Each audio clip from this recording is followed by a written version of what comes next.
My mom died holding my hand at 3:47 a.m. on a Tuesday. The machine flatlined, and I knew it was my fault.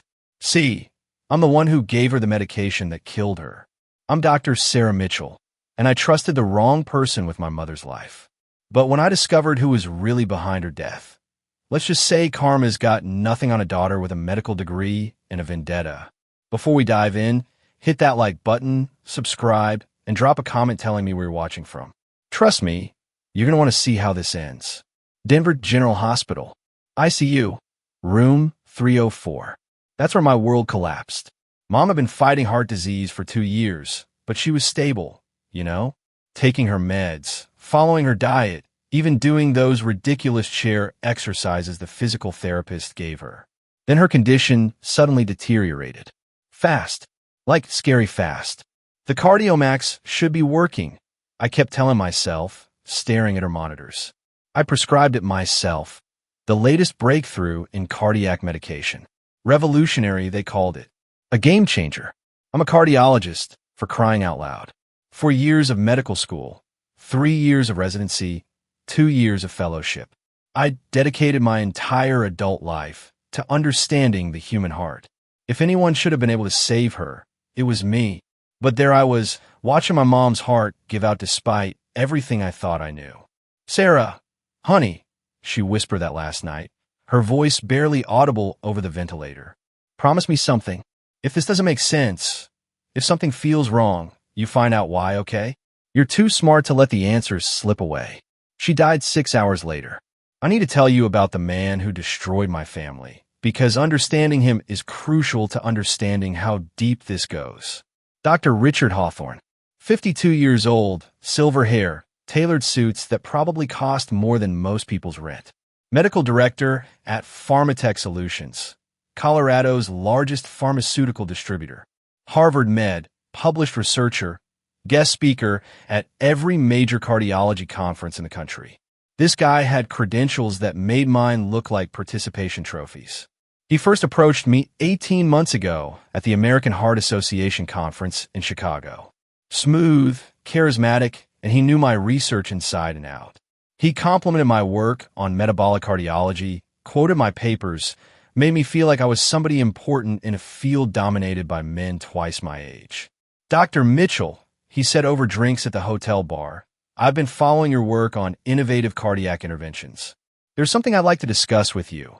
A medication that could revolutionize how we treat heart disease." I was flattered. This distinguished, accomplished physician wanted to collaborate with me. 28-year-old me, barely out of fellowship, still paying off student loans and eating ramen for dinner 3 nights a week. CardioMax represents a breakthrough in cardiac glycoside therapy, he explained, sliding a glossy folder across the table.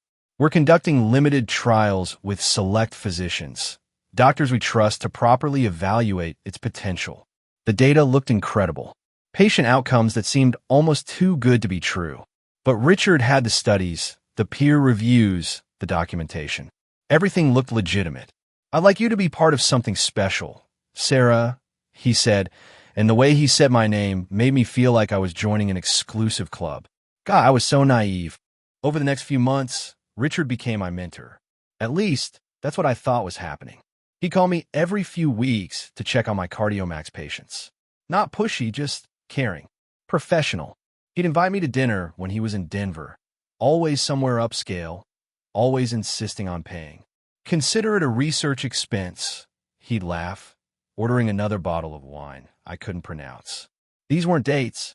I need to be clear about that. Richard was married, had pictures of his family on his phone. This was mentorship, or so I believed. A seasoned physician taking a young doctor under his wing. He sent me research papers before they were published, invited me to exclusive medical symposiums, even wrote me a recommendation letter when I applied for a promotion at Denver General. "You remind me of myself at your age," he told me one evening over dinner at the Brown Palace. "Passionate, dedicated, maybe a little too trusting for your own good." I laughed at that last part. If only I'd known how right he was. The CardioMax results with my patients were mixed. Some showed remarkable improvement. Others had strange side effects I couldn't quite explain. When I call Richard with concerns, he always had an answer. Growing pains with any new medication. He'd say, the important thing is that we're seeing overall positive outcomes. Don't let a few outliers discourage you from helping the majority of patients who are benefiting. When Mom's condition worsened last fall, Richard personally drove to Denver to deliver what he called Generation 2 CardioMax. This is still in trials, he said, handing me a bottle with only a dozen pills inside. But for your mother, Sarah, I'm willing to make an exception. She's not just any patient, she's your mother. I was so grateful, I almost cried right there in the hospital parking lot. After Mom died, I fell apart. Completely. I took a leave of absence from Denver General, telling my department head I needed time to grieve. What I didn't tell him was that I was drinking a bottle of wine every night, that I hadn't showered in 4 days, that I was Googling signs of medical malpractice at 3 a.m. My apartment became a disaster. Mail piled up unopened. Friends called, but I let it go to voicemail. My sister Emma drove down from Fort Collins twice, practically forcing her way inside to make sure I was still alive. Sarah, this isn't healthy, she'd say, cleaning my kitchen while I sat on the couch in pajamas I'd been wearing for 3 days. Mom wouldn't want this for you. But that was the problem. I didn't know what Mom would have wanted because I didn't know what had really happened to her. The guilt was eating me alive. I prescribed the medication that failed her. I trusted the research, trusted Richard, trusted my own medical judgment. And she was dead because of it. I started having panic attacks at random moments. In the grocery store, at red lights. Once, terrifyingly, while driving on I-25, the world would spin, my chest would tighten, and I'd be right back in that ICU room, watching the monitors flatline. Sleep became impossible. When I did manage to doze off, I'd dream about Mom asking me why I couldn't save her. I'd wake up sobbing, sheets soaked in sweat, heart racing like I'd run a marathon. 2 months into my leave, I was seriously considering never going back to medicine. How could I trust myself with other people's lives when I couldn't even save my own mother? Then I saw the news story that changed everything. It was a random Tuesday morning. I was drinking coffee and mindlessly scrolling through news on my laptop when a headline caught my attention. Mexican authorities seize counterfeit heart medication worth $2 million. The story was about a pharmaceutical counterfeiting ring that had been producing fake cardiac medications and selling them throughout North America. The photos showed pills that looked almost identical to legitimate heart medications, but filled with nothing but glucose and binding agents. Placebos. Sugar pills. Literally. Something cold settled in my stomach as I read further. One of the medications mentioned was a cardiac glycoside similar to CardioMax. I call my brother Marcus. He's an IT specialist in Boulder, one of those computer guys who can find information that most people can't. More importantly, he's the only person I trust completely. I need your help with something, I told him. And it might not be entirely legal. What kind of not entirely legal? He asked. The kind where we find out if the medication I gave Mom was real. There was a long pause. Sarah, what aren't you telling me? I broke down and told him everything. The strange patient reactions. Richard's evasive answers. The way Mom deteriorated so quickly despite being on what was supposed to be revolutionary medication. Send me everything you have on this CardioMax, Marcus said. Company records, batch numbers, everything. And Sarah? If something's wrong here, we're going to find it. It took Marcus 3 days to hack into Pharmateca's internal database. 3 days of me pacing my apartment, checking my phone every 5 minutes, wondering if I was losing my mind or if my instincts were finally kicking in. When he called me back, his voice was different. Tight. Angry. Sarah, you need to sit down. Just tell me. CardioMax isn't FDA approved. It's not even a real medication. The batch numbers you gave me, they correspond to products that were never manufactured. According to the federal database, CardioMax doesn't exist. The room started spinning. That's impossible. I have bottles of it. I gave it to patients. I gave it to Mom. I know. That's the problem. Whatever you've been prescribing, it's not what Pharmatech claims it is. Sarah, I think you've been distributing counterfeit medication. The next week was the darkest of my life. And that's saying something considering I'd just buried my mother. Marcus and I worked around the clock, digging deeper into Pharmateca's records. What we found was a systematic conspiracy that went far beyond anything I could have imagined. Cardiomax was indeed fake, sugar pills with just enough active ingredient to show up on basic tests, but nowhere near enough to actually help heart patients. The clinical trials Richard had shown me were fabricated. The peer reviews were written by doctors who either didn't exist or had been paid to sign their names to fraudulent research. But here's the part that made me physically sick. Richard knew. He'd known from the beginning. We found emails between Richard and Pharmateca CEO discussing the profit margins on alternative formulations. We found spreadsheets tracking which doctors were successfully integrated into the program, meaning which doctors had been fooled into prescribing fake medication to their patients. My name was on that spreadsheet, along with 43 other physicians across Colorado, New Mexico, and Wyoming. The estimated patient count was staggering. Over 2,000 people had received fake cardiac medication through this scheme. The conservative death toll, based on statistical analysis of expected survival rates, was 187 people. 187 people who might still be alive if they'd received real medication instead of sugar pills. My mother was one of them. I threw up right there at my kitchen table, surrounded by printed emails and financial records. I vomited until there was nothing left. But the worst part, we weren't done digging. Marcus found something else in those files, something that made me realize this wasn't just about fake medication. This was about a network of corruption that reached into the highest levels of Denver's medical community. Dr. Patricia Wells, head of cardiology at Denver General, my own department head, was receiving monthly payments from Pharmatech, not research grants or consulting fees. Personal payments to her private account. The records showed she'd been covering up adverse reactions to Cardiomax for over 2 years. Patient complaints that should have triggered investigations were being buried. Death reports that should have gone to the FDA were being classified as unrelated to medication therapy. Patricia wasn't just complicit. She was actively protecting the scheme. When I confronted her, I thought I was being smart. I scheduled a meeting in her office, recorded it on my phone, and laid out everything I discovered. Patricia, I know about the Pharmatech payments. I know about the covered-up patient deaths. This ends now, or I'm going to the authorities. She looked at me for a long moment, then picked up her phone. Security? Dr. Mitchell is having some kind of emotional breakdown in my office. Yes, she's making wild accusations. I think she needs to be escorted out and placed on administrative leave pending a psychiatric evaluation. That's when I realized how deep this went and how alone I really was. They tried to destroy me. Professionally, personally, completely. Within 48 hours of confronting Patricia, I was suspended from Denver General pending a fitness for duty evaluation. My hospital access was revoked. My prescribing privileges were suspended. Rumors started circulating that I was having a breakdown following my mother's death. Pharmateca's legal team sent me a cease and desist letter, threatening to sue me for defamation if I continued spreading unsubstantiated allegations about their products. Someone broke into my apartment. Nothing was stolen, but my research files were gone. My laptop was missing. Even the backup drives I'd hidden in my bedroom were taken. The message was clear: back off, or things would get worse. But they made one crucial mistake.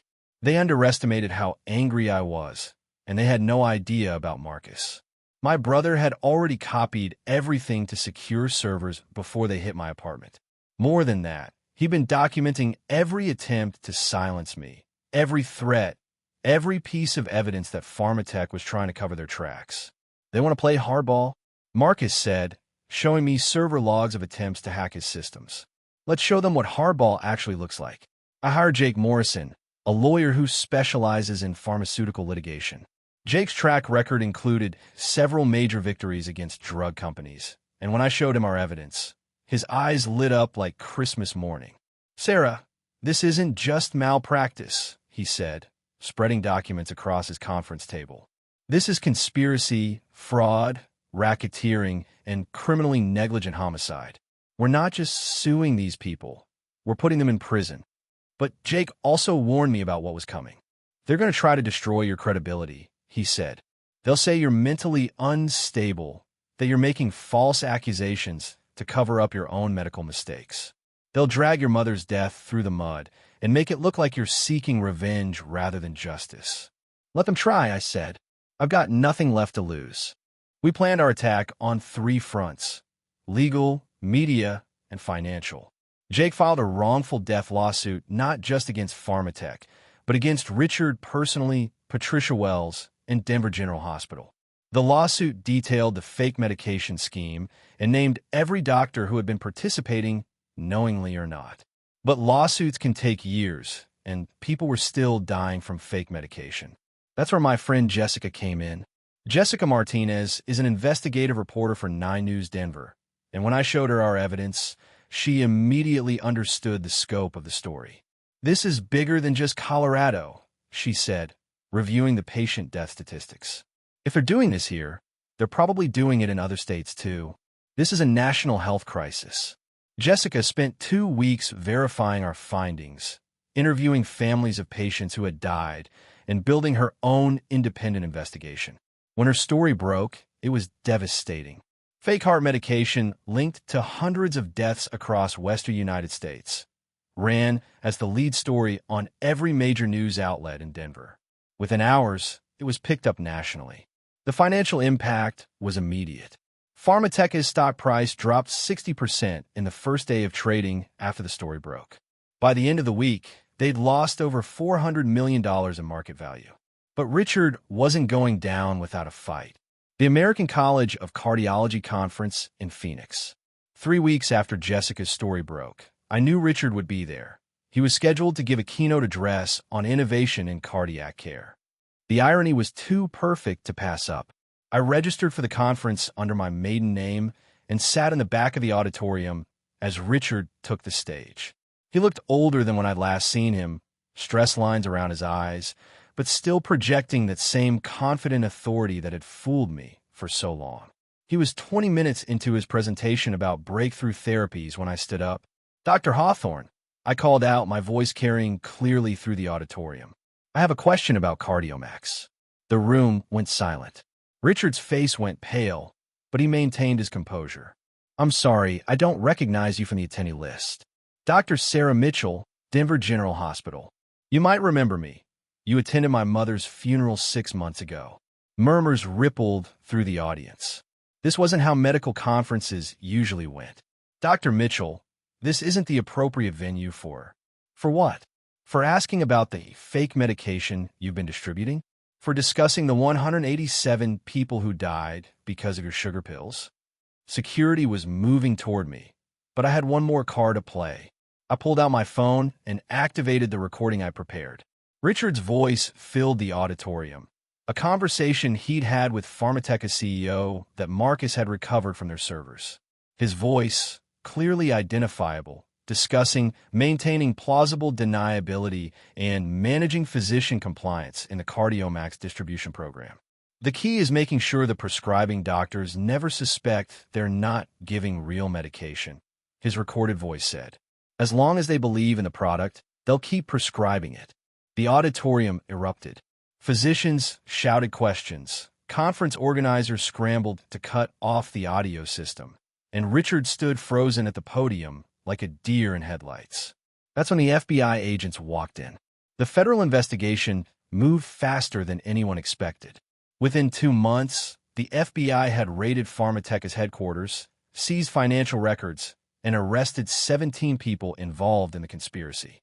Richard was charged with conspiracy to distribute counterfeit medication, mail fraud, wire fraud, and 187 counts of criminally negligent homicide. The prosecution had overwhelming evidence: financial records, recorded conversations, testimony from victims' families, and expert medical testimony about the deaths caused by fake medication. He tried to make a deal, offering to testify against other conspirators in exchange for a reduced sentence. The prosecutor's response was swift. "You're the head of the snake, Dr. Hawthorne. We don't negotiate with people who kill patients for profit." The trial lasted 6 weeks.